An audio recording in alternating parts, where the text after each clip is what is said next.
Pernah tidak kamu naik lift malam-malam sendirian, lalu tiba-tiba lift berhenti di lantai yang tidak pernah kamu lihat di tombol? Pernah tidak kamu dengar cerita, ada gedung yang capek menyimpan rahasia, sampai akhirnya dia memanggil orang yang sama berulang-ulang, hanya untuk menyelesaikan satu kesalahan kecil yang dulu disepelekan? Kalau di apartemenmu basement cuma sampai B1, bagaimana kalau suatu malam lampu tombol B2 tiba-tiba menyala sendiri? Kira-kira itu cuma error system, atau ada lantai lain yang sebenarnya tidak boleh dikunjungi lagi? Malam ini, kita dengar cerita tentang seorang teknisi yang turun ke lantai yang tidak pernah tercetak di gambar kerja, dan tidak semua yang turun ke sana bisa kembali dengan cara yang sama. Chapter 1. Tombol yang tidak pernah ada. Malam itu hujan baru saja reda. Jalanan depan apartemen tua itu masih basah. Lampu jalan memantul di genangan. Di depan lobi, sebuah motor berhenti pelan. Seorang pria turun, melepas helm, mengusap rambutnya yang sedikit lepek. Namanya Raka. Umurnya awal 30-an. Sudah bertahun-tahun kerja sebagai teknisi listrik dan lift, mondar-mandir dari satu gedung ke gedung lain. Buat sebagian orang, pekerjaan itu biasa saja, tapi Raka tahu, satu kabel yang dipasang sembarangan bisa mengubah hidup banyak orang. Dia mengangkat tas toolkit, menarik napas sebentar, lalu masuk ke lobi apartemen. Lobi itu luas, tapi terasa kosong. Sofa tua berjajar, kainnya sudah pudar. Beberapa lampu plafon menyala redup. Satu dua berkedip pelan seperti menahan lelah. Di pojok, dekat kaca, ada meja kecil untuk satpam. Di sana duduk seorang pria parubaya dengan seragam lusuh tapi rapi. Di dada nama tagnya tertulis nama Darto. Raka menghampiri dan menyodorkan surat tugas dari vendor. Raka berkata pelan, "Ini saya, Pak Raka, teknisi dari perusahaan lift. Katanya ada masalah di lift service." Pak Darto menerima kertas itu, membaca sekilas, lalu mengangguk pelan. Ia menjawab, "Iya, Mas. Maaf ganggu malam-malam. Soalnya kalau siang, penghuni suka komplain. Lift sering ngaco. Belakangan ini malah tambah aneh." Raka sedikit tersenyum sopan. "Aneh gimana, Pak? Pintu suka nyangkut gitu." Pak Darto menghela napas. Matanya melirik ke arah deretan indikator lantai di dinding dekat lobi. Dia berkata pelan, "Kalau cuma pintu nyangkut, kita tidak bakal panik begini, Mas. Masalahnya, lampu indikator itu kadang nunjuk lantai yang di sini tuh sebenarnya tidak ada." Raka ikut melirik. Di sana ada panel besar yang menunjukkan posisi lift penumpang dan lift service. Malam itu hanya lift service yang aktif. Lampu kecil berwarna kuning menunjukkan kabin lift sedang berhenti di bawah. Di samping B1, ada satu indikator lain yang menyala redup. Tulisan kecil di situ menampilkan B2. Kening Raka langsung mengerut. Ia bergumam, "Loh, di data gedung ini cuma sampai B1 ya, Pak? Tidak ada B2. Pak Darto mengangguk yakin. "Dari dulu, dari saya kerja di sini, basement cuma sampai B1, Mas. Parkiran, gudang, sama ruang genset. Tidak pernah ada B2. Tapi beberapa minggu ini, kalau gangguan, lampu B2 itu sering nyala. Kayak sekarang." Raka refleks melirik jam di dinding. Hampir jam 11 malam. Buat gedung setua ini, jam segitu biasanya sudah sepi. Hanya ada beberapa penghuni yang baru pulang lembur. Selebihnya lampu koridor sudah banyak yang dimatikan. Di dalam hati, Raka mencoba tetap logis. Paling ini cuma bug di sistem, database lama yang belum dihapus. Begitu dia membatin. Tapi Pak Darto melanjutkan, suaranya lebih pelan, seperti tidak mau terdengar kamera pengawas di sudut lobi. Ia berkata lagi, "Mas, saya tidak maksud nakut-nakutin. Tapi tiap kali lampu B2 nyala, entah kenapa, selalu ada kejadian. Pernah anak kos di lantai 8 tiba-tiba teriak-teriak katanya dengar sirene kebakaran dari dalam lift. Pernah juga cleaning service kebuka pintu lift di lantai yang dia tidak kenal. Padahal di panel cuma tertulis B1. Setelah itu, dia sakit berhari-hari. Katanya, lorongnya beda. Ada poster evakuasi, tapi desainnya kayak gedung jadul." Raka diam sebentar. Kata-kata poster evakuasi membuatnya mengingat standar lama yang kadang masih ia temui di gedung kuno. Ia menjawab, mencoba menenangkan. Kalau poster MAH bisa saja belum diganti. Pak, namanya juga gedung tua. Pak Darto menggeleng pelan. Mas, gedung ini memang tua. Tapi poster evakuasi kita baru dicetak ulang 2 tahun lalu. Kalau yang dia lihat beda, berarti bukan dari sini. Ucapan itu menggantung di udara. Suara hujan di luar sudah hilang. Yang terdengar hanya bunyi jarum jam di dinding dan dengung halus mesin pendingin ruangan. Raka menelan ludah pelan. Ia menarik napas dalam-dalam. Baik, Pak. Saya cek ke bawah dulu. Kalau memang cuma error, saya perbaiki. Kalau ada yang janggal, ya kita lihat. Yang penting, jangan panik dulu. Pak Darto berdiri, merapikan seragamnya. Ia menawarkan, saya temani, Mas. Raka menggeleng pelan. Tidak usah, Pak. Biar saya sendiri. Kalau butuh apa-apa, saya panggil lewat Hendy Talkie.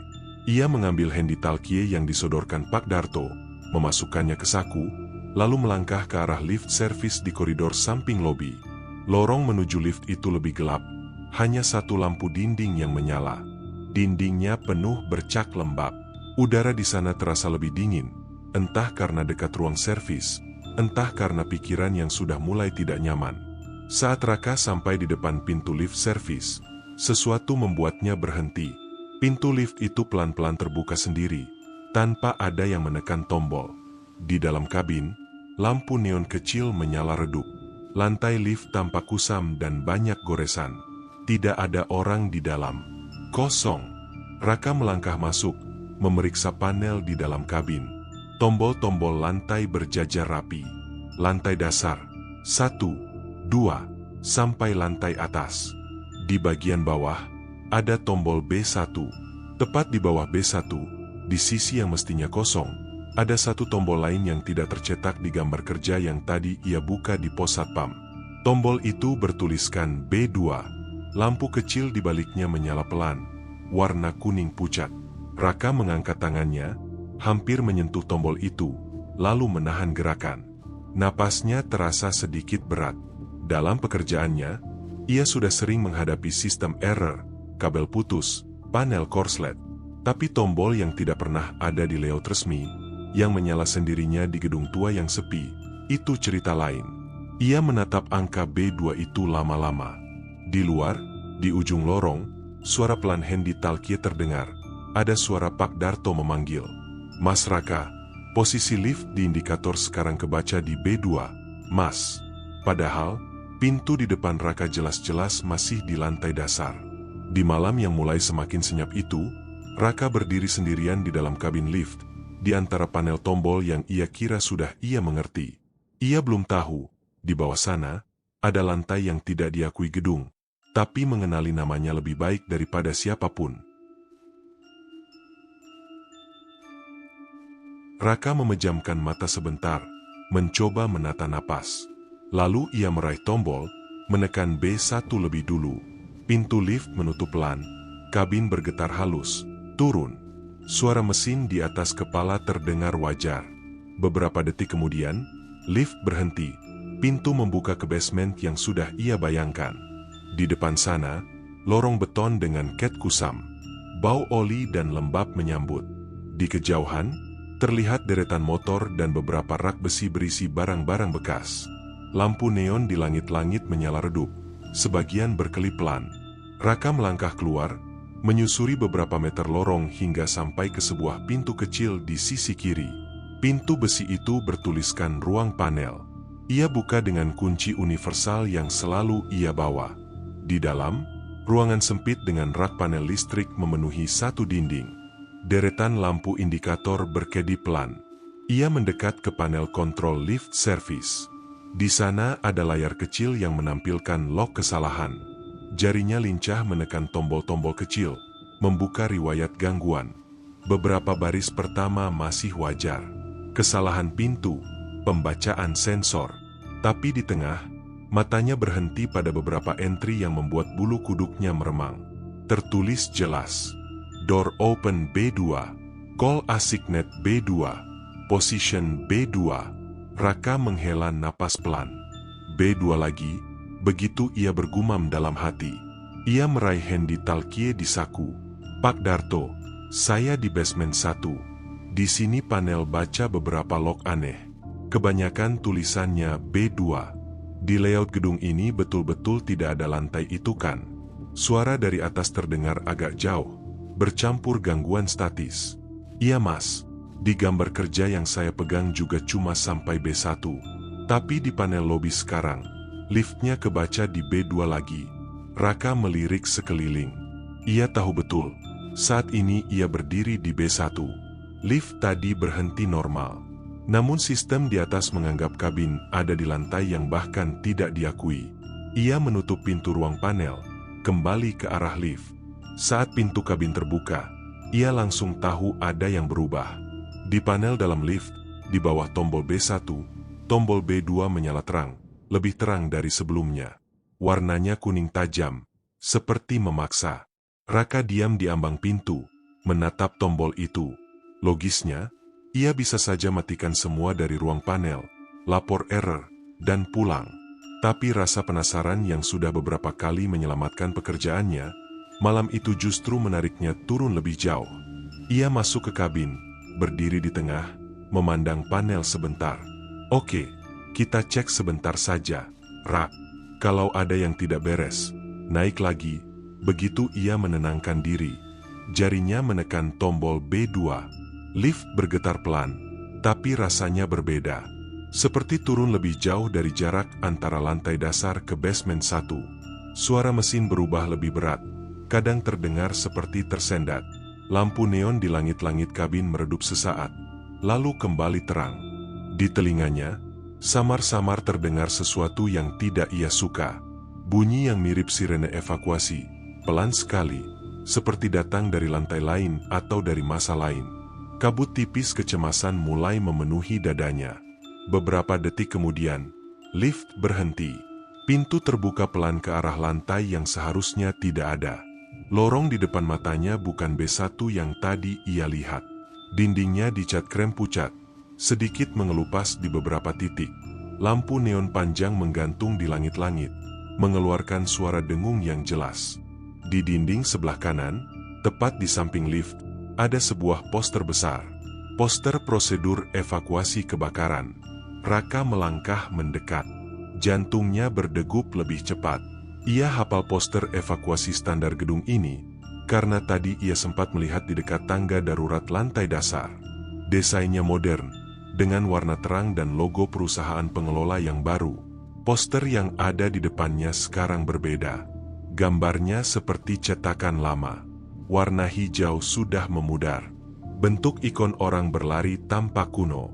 Tulisan prosedurnya panjang, penuh kalimat yang sudah jarang dipakai. Di pojok bawah, ada logo manajemen gedung yang belum pernah ia lihat. Nama gedung tetap sama, tapi bentuk logonya lain, seperti versi lama yang sudah ditinggalkan. Raka mengusap tengkuknya pelan. Udara di lorong itu lebih pengap. Tapi entah kenapa ada sensasi dingin menjalar dari punggung. Ia melangkah keluar kabin, menoleh ke kiri dan kanan. Lorong memanjang kedua arah. Lantai di semen halus, ada bercak tetapi kering. Sunyi, tidak ada suara mobil parkir, tidak ada suara genset. Yang terdengar hanya dengung neon dan bunyi jarum jam dari arah ujung. Di ujung lorong, menempel di dinding, ada jam dinding bulat dengan angka-angka besar. Raka memperhatikan sebentar. Jarum detik di jam itu bergerak, tapi bukan maju.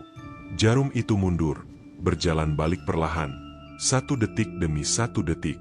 Ia meraih Hendy Talkie lagi. Pak Darto, suara saya kedengaran tidak? Di panel atas, liftnya kebaca di lantai berapa sekarang? Yang terdengar hanya suara kresek, seperti terganggu. Di sela-sela, samar sekali, ada suara sirene latihan evakuasi, seperti dari rekaman lama. Lalu hening. Tidak ada jawaban. Raka menarik napas, memaksa kakinya melangkah. Di kiri kanan lorong, ada beberapa pintu besi dengan kaca kecil di bagian atas. Di salah satu pintu tertempel tulisan ruangan kontrol listrik.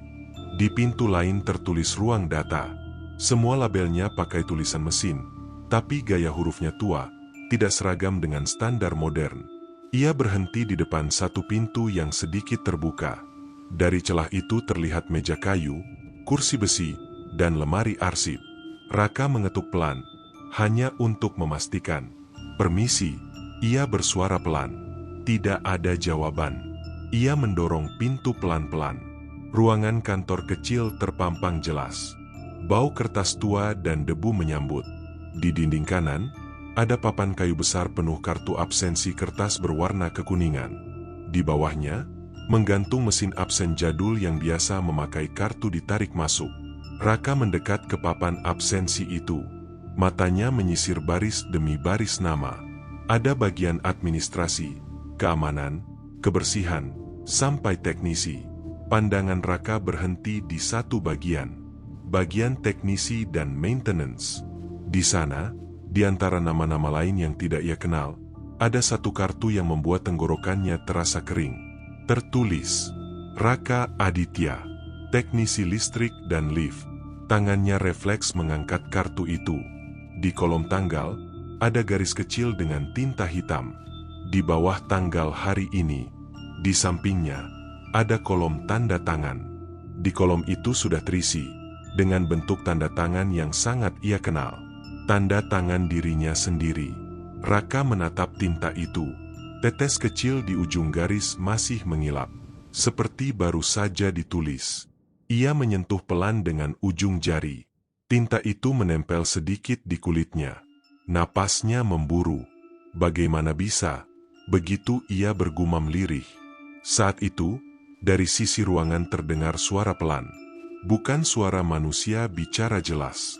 Awalnya hanya bunyi geseran. Seperti kursi yang baru saja didorong mundur. Raka menoleh cepat.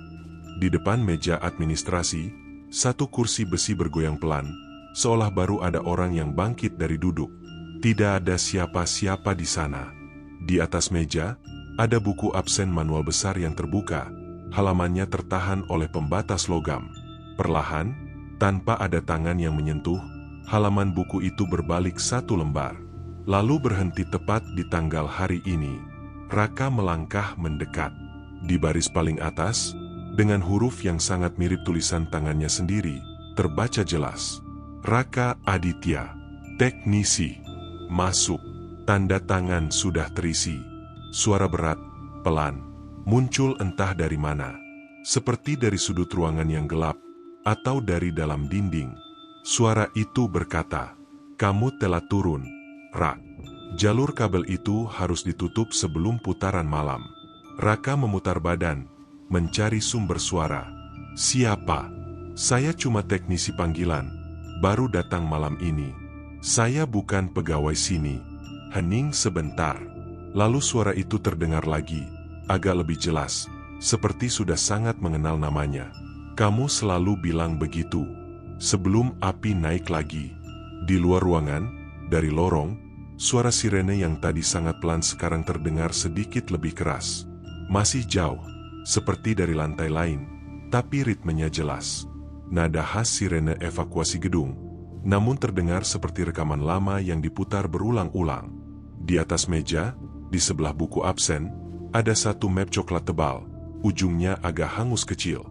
Di labelnya tertulis laporan insiden dan renovasi instalasi. Nama gedung itu sama dengan apartemen tempat Raka sedang berdiri malam itu. Tangannya ragu-ragu menyentuh map itu. Bulu kuduknya sudah berdiri, tengkuknya dingin. Tapi ia tahu, jawaban dari semua keanehan ini mungkin ada di dalam map tersebut. Suara sirene di kejauhan berputar, seperti menghitung mundur. Namun Raka belum membuka map itu. Belum juga kembali ke lift.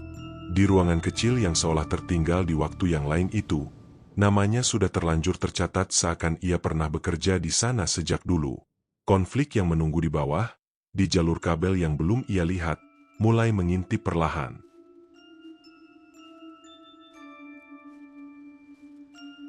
Raka akhirnya menarik napas panjang dan membuka map coklat di atas meja itu. Di dalamnya ada beberapa lembar laporan yang sudah menguning. Beberapa sudut kertas menghitam seperti pernah dekat api. Di halaman pertama tertulis jelas, laporan insiden kebakaran gedung apartemen. Sumber awal diduga dari jalur kabel tambahan di lantai bawah tanah 2. Mata Raka turun ke bagian bawah. Di sana ada kolom penanggung jawab instalasi. Namanya terbaca jelas. Raka Aditya, teknisi listrik dan lift. Ia memegang kertas itu dengan tangan sedikit gemetar. Di halaman berikutnya, ada ringkasan kronologi. Malam hari, ada pekerjaan perbaikan jalur kabel cadangan. Jalur itu seharusnya ditutup dan diberi pengaman. Tapi pekerjaan tertunda. Api merambat di dalam dinding, naik ke lantai atas. Beberapa orang terjebak karena asap tebal. Nama-nama korban tercatat di lembar terpisah. Di bagian akhir laporan, ada catatan pendek. Teknisi Raka Aditya tidak ditemukan setelah insiden. Diduga terjebak di bawah. Raka mundur selangkah. Rasanya ruangan berputar pelan. Ia berbisik pada diri sendiri. Saya tidak ingat ini. Saya tidak pernah kerja di sini. Suara berat yang tadi terdengar kembali muncul. Lebih pelan, seolah bicara dari belakang telinganya. Suara itu berkata, "Ingat atau tidak, jalur itu masih terbuka. Selama jalur itu dibiarkan begitu saja, memori api itu tidak pernah selesai. Makanya lantai ini tidak pernah benar-benar pergi." Raka memejamkan mata. Ia mencoba berpegangan pada logika. Mungkin ini cara pikirannya memproses kelelahan. Mungkin ia tertidur di ruang panel B1 dan sedang bermimpi. Tapi dinginnya kertas di tangannya, bau kertas tua, bunyi jam di lorong, semuanya terasa terlalu nyata untuk disebut mimpi. Ia menutup map, menaruhnya kembali di meja. Suara sirene di luar ruangan semakin jelas. Bukan sekeras alarm penuh, tapi cukup untuk membuat jantung ikut mempercepat ritmenya. Raka keluar dari ruangan absensi, kembali ke lorong. Jam di ujung dinding masih berjalan mundur, detik demi detik. Di samping jam itu, ada pintu besi lain dengan tulisan yang hampir pudar. Ruang instalasi jalur kabel cadangan. B2. Tulisan itu setengah tertutup noda hitam. Seperti pernah diselimuti asap. Raka mendekat. Gagang pintu itu besar dan berat. Saat ia sentuh, ada sensasi panas kilat yang cepat sekali, lalu menghilang. Seakan pintu mengingat suhu api yang dulu pernah melewatinya. Suara berat tadi kembali, kini terdengar dari balik pintu. "Dulu kamu berhenti di sini dan memilih naik. Kamu pikir bisa rapikan lain kali. Tidak ada yang tahu, tapi tidak ada lain kali. Api selalu lebih cepat dari janji besok." Ucapan itu menancap di kepala Raka. Ia tahu, dalam pekerjaan apapun, ada kebiasaan menunda hal yang tampak sepele. Satu kabel yang dibiarkan, satu mur yang tidak dikencangkan, satu laporan yang tidak diselesaikan. Kadang dunia tidak memberi kesempatan kedua. Malam ini, entah bagaimana caranya, kesempatan itu seperti dipaksa datang lagi. Raka menelan ludah. Kalau saya tutup sekarang, apa yang terjadi? Apakah kebakaran itu batal? Apakah saya masih ada di atas nanti? Suara itu tidak langsung menjawab. Hanya sirene di kejauhan yang terus berputar. Akhirnya suara itu berkata pelan, "Kadang, yang bisa diselamatkan bukan dirimu, tapi orang-orang yang tidak tahu apa-apa di atas sana." Raka menarik napas panjang. Dalam hati ia teringat banyak hal. Pekerjaan yang sering ia selesaikan setengah hati karena dikejar target gedung lain. Keluhan kecil yang ia abaikan. Hal-hal yang ia anggap tidak akan berujung parah. Malam itu, di lantai yang tidak diakui gedung, semua hitungan itu terasa ditagih. Ia menarik genggamannya lebih erat, lalu memutar gagang besi. Pintu membuka dengan bunyi berat. Di baliknya, ruang instalasi terbentang. Ruang itu tidak terlalu besar. Di tengahnya ada deretan rak besi penuh kabel tebal yang disusun mengikuti jalur dinding. Beberapa kabel terbuka, terkelupas sedikit, disambung dengan metode yang jelas tidak standar. Di sisi kiri, ada panel saklar besar dengan pegangan besi. Di atas panel tertempel selembar-lembar kerja. Perintah kerja penutupan jalur kabel cadangan. Ditugaskan kepada Raka Aditya. Kolom tanda tangan di bawahnya kosong. Raka mendekat. Udara di ruangan ini terasa lebih panas, seperti ada sesuatu yang menunggu menyala. Ujung beberapa kabel mengeluarkan suara dengung halus. Ia mengangkat lembar kerja, membaca cepat. Instruksinya jelas. Jalur kabel ini jalur cadangan yang dipasang tergesa-gesa. Harus dimatikan, diputus, dan dibongkar sebelum pemakaian gedung penuh. Tanggal pelaksanaan tertera bertahun-tahun yang lalu. Tanggal yang sama dengan hari insiden kebakaran di laporan tadi. Tangannya gemetar saat memegang pulpen yang entah bagaimana sudah ada di atas meja kecil dekat panel. Pulpen itu sederhana, tapi saat ia menggenggam, rasanya familiar. Seperti pernah ia pakai berkali-kali. Raka ragu sebentar. Kalau ia tanda tangan, rasanya seperti mengakui sesuatu yang tidak ia ingat, tapi mungkin memang pernah ia lakukan di waktu lain. Ia menarik napas panjang. Kalau memang ini hutang saya, anggap saja malam ini saya bayar. Begitu ia bergumam pelan. Garis tanda tangan itu terisi perlahan. Bentuknya sama persis seperti yang ada di kartu absensi, di buku masuk kerja. Saat tinta menyentuh ujung, ruangan terasa sedikit bergetar. Sirene di kejauhan tiba-tiba terdengar lebih dekat. Lalu seketika padam. Sunyi. Raka meletakkan pulpen, lalu melangkah ke panel saklar besar. Pegangan besinya dingin, tapi terasa berat. Di atasnya ada beberapa label sudah pudar. Jalur utama, jalur cadangan, jalur B2. Ia mencari jalur cadangan. Di sampingnya ada tulisan kecil yang masih bisa dibaca. Matikan sebelum pemakaian penuh. Wajib. Suara berat yang tadi menemaninya kini terdengar sangat pelan, seperti mulai menjauh. Suara itu berkata, "Waktu dulu kamu ragu, kamu lari sebelum memutar saklar itu. Waktunya habis. Sekarang waktunya diselesaikan." Raka menggenggam pegangan saklar jalur cadangan. Ia menutup mata sebentar, lalu memutar ke posisi mati. Ada bunyi keras, percikan kecil, lalu semua lampu di ruang instalasi berkedip cepat.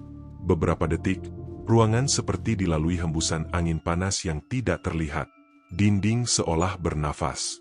Setelah itu, pelan-pelan, udara menjadi lebih sejuk. Dengung kabel mereda. Tidak ada lagi rasa seperti menunggu ledakan kecil yang kapan saja bisa terjadi. Lampu di langit-langit padam satu-satu, menyisakan hanya cahaya dari lorong di luar. Saat Raka menoleh ke arah pintu, ia melihat kabin lift terbuka di ujung lorong, memancarkan cahaya putih yang stabil. Tidak ada lagi poster yang tampak terlalu baru atau terlalu tua. Lorong itu mulai kabur di tepinya, seperti pemandangan yang pelan-pelan memudar. Raka melangkah keluar dari ruang instalasi, meninggalkan panel dan lembar kerja yang kini sudah terisi lengkap. Jam di dinding lorong berhenti mundur. Jarum detik berhenti tepat di angka 12. Lalu perlahan, sangat perlahan, jarum mulai bergerak lagi. Kali ini ke arah yang benar. Ia berjalan menuju lift. Setiap langkah terasa aneh, seperti melangkah di antara dua lapisan waktu. Suara di sekelilingnya berkurang. Tidak ada lagi sirene. Hanya bunyi langkah sepatunya sendiri di lantai semen yang mulai kehilangan tekstur. Saat sampai di depan lift, ia menoleh sekali lagi ke arah lorong. Ruang absensi yang tadi ia masuki tampak gelap. Pintu ruang instalasi setengah terbuka, tapi di baliknya hanya nampak kekosongan yang kelabu, bukan lagi kabel dan panel. Raka masuk ke kabin lift. Di panel, tombol B2 sudah tidak ada. Hanya lantai dasar, 1, 2, sampai atas, dan B1 di bawah. Ia menekan tombol lantai dasar. Pintu menutup pelan. Kabin bergetar. Naik. Perjalanan naik terasa singkat. Saat pintu terbuka, Raka melihat lobi apartemen yang tadi. Sofa pudar, lampu plafon, meja satpam. Tapi rasanya ada yang sedikit berbeda. Udara terasa lebih ringan. Lampu yang tadi berkedip kini menyala stabil. Raka melangkah keluar. Di meja satpam, Pak Darto sedang duduk sambil menatap layar monitor kamera pengawas. Di sampingnya, satpam muda yang tadi malam baru sempat menyapa sekilas berdiri sambil memegang cangkir kopi. Pak Darto berbicara pada satpam muda. "Aneh ya, tadi log error di panel servis tiba-tiba hilang semua. Kayak baru direset, tapi tidak ada laporan masuk." Satpam muda mengangguk. "Yang penting sekarang normal, Pak. Tidak ada lagi indikator aneh. B2-nya juga tidak muncul lagi." Pak Darto menghela napas lega. "Iya, Saya paling tidak enak sama penghuni kalau sirene gangguan bunyi terus. Untung tadi teknisi dari pusat sudah bersihin semua. Satpam muda mengerutkan kening. Teknisi yang mana? Pak, saya dari tadi tidak lihat ada orang luar masuk. Pak Darto menunjuk ke arah papan kecil dekat meja. Di sana ada beberapa kartu nama teknisi dan vendor yang biasa datang. Ia berkata, yang ini, Raka Aditya. Dia yang biasa urus lift sama instalasi listrik. Satpam muda mengambil kartu itu. Kertasnya tampak agak pudar, seperti sudah lama disimpan. Di sudutnya ada logo perusahaan yang sudah berganti nama beberapa tahun lalu. Satpam muda bertanya, perasaan saya baru sebulan di sini, tidak pernah ketemu orangnya. Pak Darto tersenyum tipis. Tidak semua yang bantu kita harus kelihatan, kan? Yang penting, sekarang gedung aman. Tidak ada lagi gangguan yang bikin orang panik. Ia menaruh lagi kartu itu di laci, menutup laci pelan. Saat laci menutup, terdengar bunyi klik halus, seperti sesuatu yang akhirnya terkunci dengan benar. Di monitor kamera pengawas, terlihat lift service di ujung koridor. Pintu tertutup, kabel-kabel di ruang panel terbaca normal. Tidak ada lagi bacaan B2. Di log digital, tercatat entry baru, penutupan jalur kabel cadangan. Status, selesai, tanpa nama pelaksana. Malam itu lewat tanpa sirene. Penghuni yang pulang larut tidak lagi melihat indikator asing di panel. Hanya lift tua yang bekerja sebagaimana mestinya. Naik dan turun, tanpa menuntun siapapun ke lantai yang tidak seharusnya ada. Tentang Raka, gedung itu tidak pernah bercerita banyak. Mungkin ia hanya teknisi yang lelah bekerja dan lupa sebagian masa lalunya. Mungkin ia memang pernah menjadi bagian dari insiden lama, lalu diberi kesempatan sekali lagi untuk memperbaiki satu kesalahan kecil yang dulu berujung besar. Yang pasti, di dunia nyata, orang sering menganggap remeh hal-hal kecil. Kabel yang dibiarkan terbuka sedikit, laporan yang tidak diselesaikan, permintaan maaf yang ditunda. Padahal kadang, yang kecil-kecil itulah yang akhirnya menyalakan api paling besar. Malam itu, di apartemen tua yang sudah terlalu lama menyimpan rahasia, satu jalur kabel akhirnya dimatikan dengan benar. Satu janji yang dulu tidak ditepati akhirnya ditunaikan. Dan entah di mana, mungkin ada satu jiwa yang akhirnya bisa tenang. Cerita ini mengingatkan bahwa tanggung jawab itu tidak hilang hanya karena waktu lewat. Sesuatu yang pernah kita abaikan bisa datang kembali dengan cara yang tidak kita duga. Lebih baik menutup hal-hal yang seharusnya ditutup selagi masih sempat, daripada menunggu gedung, waktu, dan ingatan yang menagih dengan caranya sendiri.